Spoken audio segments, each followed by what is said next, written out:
25강은 좀 비교적 짧은 내용이 있기 때문에 이 내용하고 잠시 브레이크를 하겠습니다.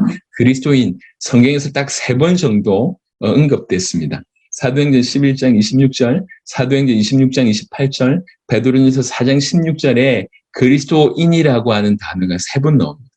그리스도인이라고 하는 단어는 그리스도이신 예수님에 대한 믿음을 고백하는 자, 내지는 그리스도를 닮은 자, 또 내지는 특별히 그 시대에서는 그리스도에 속한 이런 부분이 좀 많았던 것 같아요. 그리스도에게 속한, 그래서 그리스도의 군사, 그리스도의 가족, 그리스도의 지지자, 그리스도에게 속한 이 사람들을 그리스도인이다 이렇게 표현을 한 것 같습니다. 그래서 지금 이제 그리스도인이 우리 고유 명사가 됐지 않습니까? 그리스도인의 정체성은 뭐냔 말이에요. 그리스도에게 속한 자라는 거죠. 다른 말로 로마서 1장 6절을 보니까 너희도 그들 중에서 예수 그리스도의 것으로 부르심을 받은 자는, 우리는 우리 것이 아닙니다. 그리스도 예수 것입니다. 우리는 우리의 소유가 더 이상 우리에게 있지 않습니다. 그분에게 있습니다. 고린도전서 3장 26절에 너희는 그리스도의 것이요 그리스도는 하나님의 것이니라. 우리가 그리스도이신 예수님을 우리 주인으로 모시는 순간 그분이 우리 모든 것의 소유주가 되신 것입니다. 갈라디아 3장 29절에 너희가 그리스도의 것이면 곧 아브라함의 자손이요 약속대로 유업을 이을 자니라. 요한복음 17장 16절에 내가 이 세상에 속하지 아니함 같이 그들도 세상에 속하지 아니하여 사옵나이다. 그리스도인들은 이런 정체성을 가지고 있어야 됩니다. 이게 사실입니다. 고린도전서 6장 19절부터 20절에 너희 몸은 너희가 하나님께로부터 받은 바 너희 가운데 계신 성령의 전인 줄을 알지 못하느냐? 너희는 너희 자신의 것이 아니라 값으로 산 것이 되었으니 그런즉 너희 몸으로 하나님께 영광을 돌리라. 여러분, 교만하게 내가 내 인생의 주인이다 사는 것도 너무 기가 막히게 복음이 없는 사람이지만 또 여전히 오랫동안 짓눌려 있어서 피해의식 가운데 사로잡혀 있어서 이렇게 복음 받았음에도 불구하고 여전히 자신을 정죄하고 자신을 짓누르는 이런 사람들은 생각을 달리 하시길 바랍니다. 우리는 예수님의 목숨값으로 건진받은 하나님의 작품입니다. 값으로 산 자가 되었습니다. 우리가 생각할 때는 우리가 형편없을지 모르겠지만 하나님이 우리를 사신 바 되셨습니다. 그래서 피해의식이나 아니면 여러 가지 어떤 낮은 자존감에서 정말로 벗어나시기를 그리스도 예수 이름으로 축원합니다. 제가요, 제가 이제 이렇게 쭉 달려가는데 예전에는 제가 컴플렉스가 굉장히 많았어요. 컴플렉스가 여러분들도 마찬가지 않습니까? 저는 일단 컴플렉스 중에 하나가 뭐였냐면 목소리였어요. 목소리가 좀 굵지 못해가지고 지금은 너무 잘 들리신다, 딱 목회자의 목소리다 이런 칭찬을 해주시던데 저는 어릴 때 목소리 약한 게 굉장히 컴플렉스였어요. 그리고 저희 아버님이 여기 들어와 계신데 저희 아버님 잘생기셨거든요. 저희 동생 잘생겼어요. 근데 왜 나는 이 모양이냔 말이지. 그래서 아버지가 어릴 때 저보고 난 다리 밑에서 주워왔다고 얘기할 때 다른 말은 안 믿기던데 그 말은 그렇게 믿기는 거예요. 그러니 집안이 다 잘생겼어요.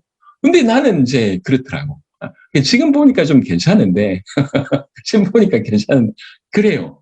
그리고 이게 집안 배경이 전혀 없었어요. 그러니까 이제 뭔가 사역을 펼치러 이제 나간다고 얘기할 때 뭐 가진 것이 너무 없으니까요. 전부 컴플렉스 덩어리니까. 네, 어느 순간 저는 딴 게 아닙니다. 이 복음의 가치가 발견되니까 이 복음이라면 전 세계를 살릴 수 있겠다고 여겨지는데 이 복음이 나에게 왔을 뿐만 아니라 내가 이 복음이 크다라고 하는 것을 내가 하나님의 은혜로 내가 그것을 깨닫게 된 거잖아요. 이 복음을 다 가지고 있는데도 불구하고 대부분 그 복음의 가치를 모르고 있는데 하나님의 은혜로 이것들이 복음이 나한테 온 것만 해도 기가 막힌데 이게 너무 귀하다는 것이 저한테 깨달아지니까 그리고 나서 이제 믿음으로 나가면서 장애되는 것이 너무 많았지만 그것이 하나도 이 복음 들고 나가는데 방해 안 되도록 하나님 만드시죠. 요즘에는 제가 이제 너무 자신감 있게 사니까 제 와이프가 너무 이제 이렇게 옆에서 공격을 많이 합니다. 교만하다면서. 나이 들면 버리겠다는 둥, 이런 얘기를 계속 하는데, 계속 핍박을 하고 있습니다.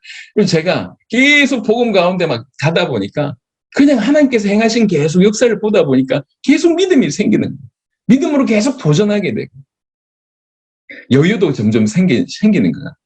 여러분, 우리가 그리스도 예수의 것입니다. 그분의 목숨값으로 산바된 존재입니다. 이게 우리의 정체성입니다. 내가 누구보다 상대적으로 떨어지고 못하고 못 가졌고 중요하지 않습니다. 중요하지 않습니다. 여러분, 우리는 찰나잖아요. 마치 표현하자면 무대 위에 연기하는 사람과 다를 바 없습니다. 그 무대 연기가 끝나면 본인의 자리로 돌아와야 돼요. 우리 이 땅은 마치 그 무대 위에 산 찰나의 시간입니다. 그리고 나서 우리는 영원한 하나님의 나라, 영원한 하나님으로 나라로 가는 것이죠. 근데 요즘에는요, 이렇게 연기 중에도 그냥 무조건 부자, 이게 아닙니다. 그 안에 어떤 아주 처참하게 어렵게 힘들게 삶에서 역전의 주인공, 이게 아주 사람들에게 감동이 되지 않습니까? 그 주인공들이, 그런 삶을 사는 사람들이 그 영화 안에서는 얼마나 많잖아요. 우리 삶이 그러한 그런 부분이기 때문에 전혀 그런 부분에 약점이나 아니면 이제 이렇게 낮은 자존감에 사로잡힐 이유가 전혀 없습니다. 복음 앞에서 저와 여러분들 자신을 발견하게 되길 바랍니다. 남들보다 비교해서 높다 낮다를 떠나서 복음에 대면하시길 바랍니다. 이 복음을 가진 자답게, 이 복음으로 말미암아 살아난 자답게, 그리고 이 복음으로 전 세계를 살릴 자답게 여러분들이 이 복음으로 여러분 자신을 보신다 그러면 분명히 새로워지리라 하시납니다. 골로새 3장 9절부터 10절에 보니까 너희가 서로 거짓말을 하지 말라. 옛사람과 그 행위를 벗어버리고 새사람을 입었으니, 우리는 새사람을 입었습니다. 옛사람이 버림받아졌고 새사람을 입은 자가 되었습니다. 이는 자기를 창조하신 이의 형상을 따라 지식에까지 새롭게 하심을 입은 자니라. 지식에까지 모든 영역에서 새롭게 하심을 입은 자가 되었습니다. 저는 복음을 이해하기 전, 이 복음을 진실로 받기 전과 받은 후에 인생이 너무 극적으로 바뀌었습니다. 너무너무 극적으로 바뀌었기 때문에 어떤 분들은 제가 과거에 굉장히 소심했다고 얘기하면 안 믿으시더라고요. 제가 굉장히 소심했어요. 나이 20살 때 웃을 때도 호호호 이리 웃었다니까. 여러분 안 믿으실지 모르겠지만 굉장히 눌려 있었습니다. 친한 친구 한 명도 없었습니다. 복음 받고 나서는 이제 전 세계의 세계복음을 같이 할 수 있는, 주님 오실 때까지 동력할 수 있는 동력자들이 계속 생겨요. 복음이 우리를 바꾸는 거 아닙니까? 우리가 가지고 있는 이 땅에서의 소유가, 이 땅에서 내가 가지고 있는 능력이 뭐가 그리 대단합니까? 그거 없다고 무너진다? 아니지 않습니까? 복음의 귀함을 깨달으시고 복음으로 우리가 그리스도의 것이 된, 그리스도의 소유가 된 그리스도인이라고 하는 사실을 정말 발견하게 되기를 바랍니다. 베드로후서 1장 4절에 이로써 그 보배롭고 지극히 큰 약속을 우리에게 주사, 자세하게 보세요. 이로써 그 보배롭고 지극히 큰 약속, 이것이 우리에게 있다는 거예요.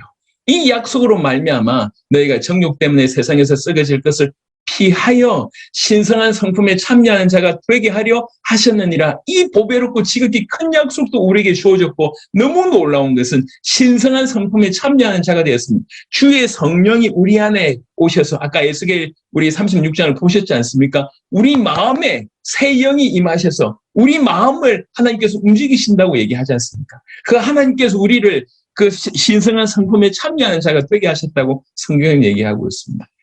나아가서 골로새 3장 3절에 이는 너희가 죽었고 옛사람이 죽었다는 얘기입니다.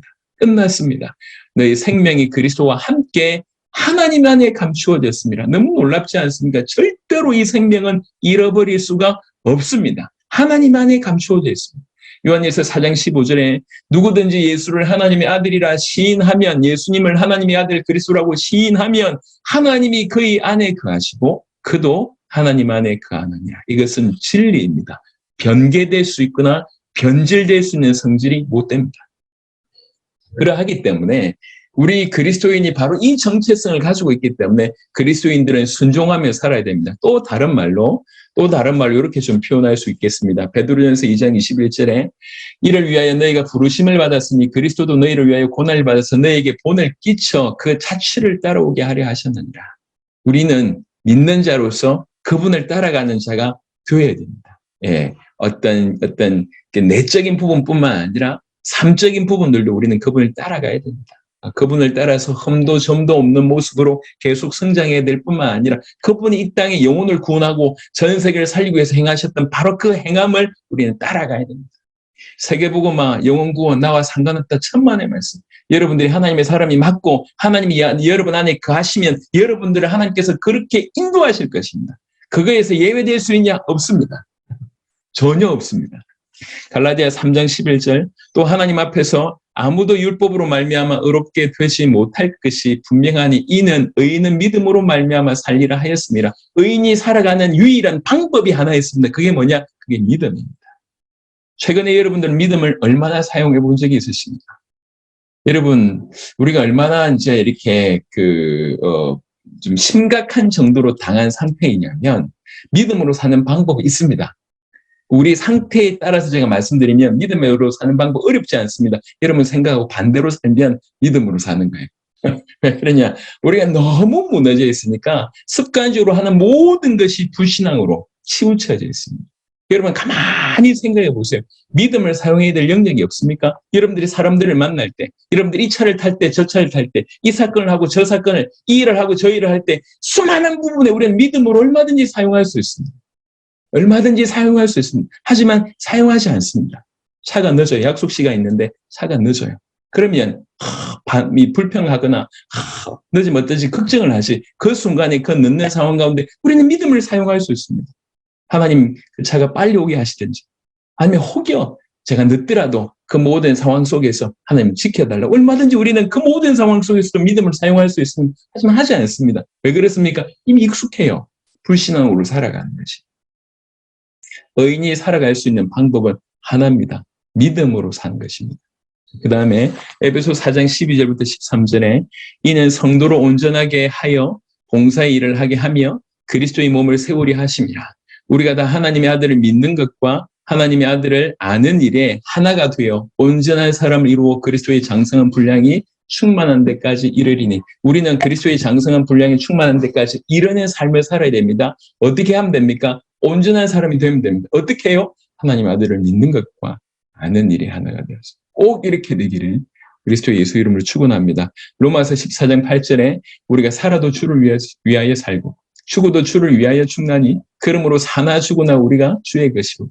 우리가 주의 것이 맞다고 하면 우리는 살아도 죽어도 주를 위하여 살아야 됩니다. 이게 그리스도의 것이된 그리스도인의 삶의 어떤 모습입니다. 특별히 고린도후서 5장 15절에 계속 얘기했습니다. 그가 모든 사람을 대신하여 죽으시는, 왜 모든 사람을 대신해서 죽으셨냐? 이유를 설명합니다. 살아있는 자들로 하여금, 이미 구원받아서 살아있는 우리로 하여금 다시는 그들 자신을 위하여 살지 않고, 다시는 그들 자신을 위하여 살지 않고 오직 그들을 대신하여 죽었다가 다시 살아나신 이를 위하여 살게 하려 합니다. 우리 주님이 우리를 위해서 죽으신 이유는 우리가 더 이상 나를 위해서 살지 않고 주를 위해서 살게 하시려고 그가 대신해서 죽었다고 말씀하고 계십니다. 이게 우리를 위해서 죽으신 이유라고 얘기하고 있습니다. 이 말을 진실로 받을진데 우리는 우리를 위해서 사는 인생이 되면 안 된다는 거예요. 우리 이것이 아니기 때문에. 마태복음 16장 24절에 이에 예수께서 제자들에게 이르시되 누구든지 나를 따라오려거든 자기를 부인하고 자기 십자가를 지고 나를 따를 것이니라. 자기를 부인하고 이것이 첫 번째입니다. 그리고 나서 자기 십자가. 그냥 고난이 아니에요. 영원 구원과 세계 복음을 위해서 자기가 담당해야 될 어떤 영역을 뜻합니다. 자기 십자가를 지고 나를 따를 것이니라. 7번 로마서 12장 1절부터 2절 그러므로 형제들아 내가 하나님의 모든 자비하심으로 너희를 권하노니 너희 몸을 하나님이 기뻐하시는 거룩한 산제물로 드리라. 우리 주님이 바로 이걸 원하시고 그리스도인인 우리는 바로 이루어야 됩니다. 우리 몸 전체를, 우리 전 인생을 이는 너희가 드릴 영적 예배니라. 너희는 이 세대를 본받지 말고 오직 마음을 새롭게 함으로 변화를 받아 하나님의 선하시고 기뻐하시고 온전하신 뜻이 무엇인지 분별하도록 하라. 저는 감사하게 계속 어떻게 하면 세계복음을 할 수 있을까요? 어떻게 하면 우리 살아있을 때 세계복음을 할 수 있을까요?를 계속 고민하고 기도합니다.